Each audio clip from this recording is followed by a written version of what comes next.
As the end of the worktop adjacent to the sink has to be cut to size, here we will need to apply a new edge. The initial cut can be made with a jigsaw, leaving approximately 5 to 10 millimeters to be trimmed back with the router. As this piece has the edging on both faces, we will use the plunge cut to the back edge to avoid possible splintering. To make sure there is no dirt or grease on the components being glued, clean them thoroughly. An isopropyl alcohol wipe is included in the pack for this purpose. The edging is already sanded to give a key for the adhesive. Make sure you use this side to put the glue on, and not the smoother side. Use the wipe to clean the cut edge of the worktop too.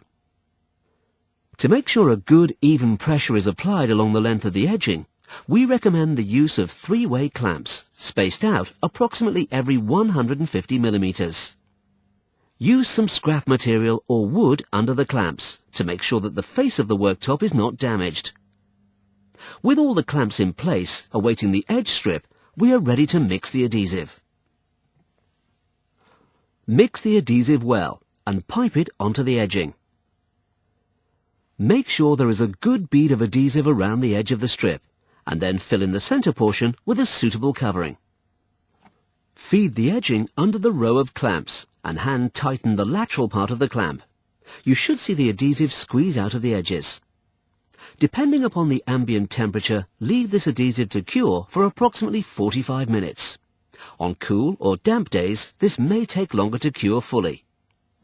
When you're applying edging in situ, leave the strip flush to the bottom edge rather than the top. This will make the sanding easier, as it's difficult to sand when there is an end panel or a cabinet below.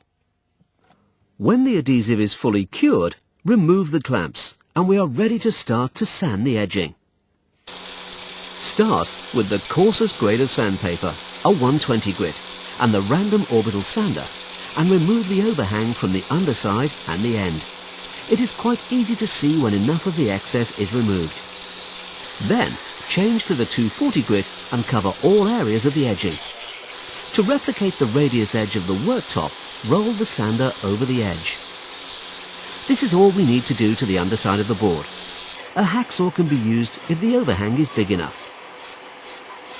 Start again with the 120 grit and then move on to the 240 grit and then the 320 grit. Now, as well as sanding the edging and creating the slight radius to the top edge, the surface of the top is also sanded and blended in. Clean the dust off. Wet the surface with water. A little washing up liquid helps. Then, use the red Scotch-Brite pad and random orbital sander, working all areas that have been sanded, and blend into the surrounding areas. This will create a paste that helps give the final finish of the worktops. Wipe down with a damp cloth and check against the surrounding areas.